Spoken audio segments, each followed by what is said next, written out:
नमस्कार। मेरे व्यंग्य का शीर्षक है लिखने छपने के टोटके। रचनाओं के निरंतर अस्वीकृत होने की पीड़ा से त्रस्त लेखक जी को अब किसी पर भी विश्वास नहीं रहा।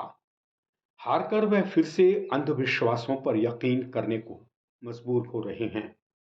आजकल किसी पर भी विश्वास करना पेट्रोल डीजल और टमाटर के दामों जैसे मुश्किल हो गया है। लेखक जी का कहना है कि यहाँ खिलाड़ियों से लेकर नेता लोग तक सब अंधविश्वासों का दामन थामे हुए हैं। लेखक जी की पीड़ा यही है कि दिन रात लिखते हैं, हर दिन ईमेल मिलाप करते हैं, परिणाम अस्वीकृति के सिवा कुछ भी नहीं होता। उनको यही लगता है कि किसी ने उन पर टोना टमका कर दिया है। उनके पास माया की कोई कमी नहीं, फिर भी लिखने छपने का मोह नहीं छूट पा रहा है। हारकर वे एक तांत्रिक ज्योतिषी के शरण में गए। बड़े दुखी होकर कहा, बाबा, आजकल हर आदमी लेखक है, सब जमकर छप रहे हैं। बड़े लेखक तो कुछ लिखने से पहले ही छप जाते हैं। मेरी कुंडली में ऐसे कौन से पापी ग्रह बैठे हैं जो मुझे छपने से रोक रहे हैं। बाबा ने लाल किताब देखकर बताया, बेटा, तेरी कुंडली में कई मठाधीशों की कुदृष्टि पड़ रही है। हर कोई तेरी शानो शौकत की वजह से तुझे अपने मठ में मथना चाहता है। सारे एक दूसरे को रोक रहे हैं। इनकी कुदृष्टि की वजह से ही तेरी कोई भी रचना छप नहीं पा रही है। चिंता न करो, कुछ उपाय करते हैं।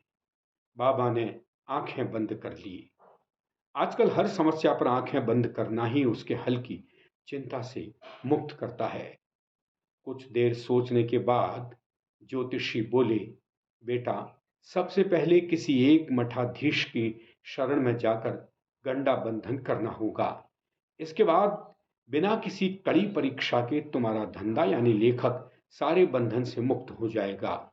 तुम लिखने में गुड़ गोबर भी कर दोगे तो गुरुजी गुड़ की मिठास और गोबर से होने वाले फायदे गिनाकर उसे श्रेष्ठ रचना साबित कर देंगे।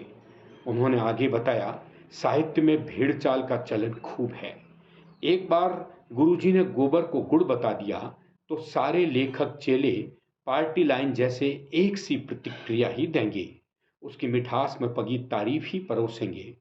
तुम लिखने में कचरे के ढेर खड़े करोगे तो गुरुवर उसमें से बिजली पैदा करवाते हुए साहित्य के आंगन को रोशन कर देंगे। लव वार व लेखन में समय का बहुत बड़ा महत्व है। शुभ मुहूर्त में भेजी गई रचना अवश्य छपती है। कार्यालयों में सबसे पहले रचना भेजने के लिए शुभ घड़ी देख। सब जगह आजकल पहले आओ पहले पाओ की नीति चल रही है। ध्यान रहे, ज्यादातर लेखक देर रात तक जागते हैं, लिहाजा उठते भी देर से हैं। उनके उठने से पूर्व ही तू अपनी रचना सबसे पहले डिस्पैच कर।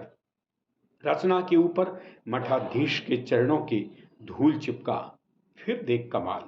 छपने के रास्ते के सारे शूल कैसे फूल बनते हैं। उन्होंने आगे वाचा, तुमको किसी ने बताया कि छपने के लिए लाल कपड़े में हल्की हल्दी की गांठ रखो, इससे किस्मत बदल जाती है। एकदम झूठ। इसकी जगह थोड़ी साठ गांठ करना सीख लो, सब ठीक हो जाएगा। शीघ्र ही तुम बड़े लेखक बन जाओगे और पुरस्कार तुम्हारे कदमों में आकर गिरने लगेंगे। धन्यवाद।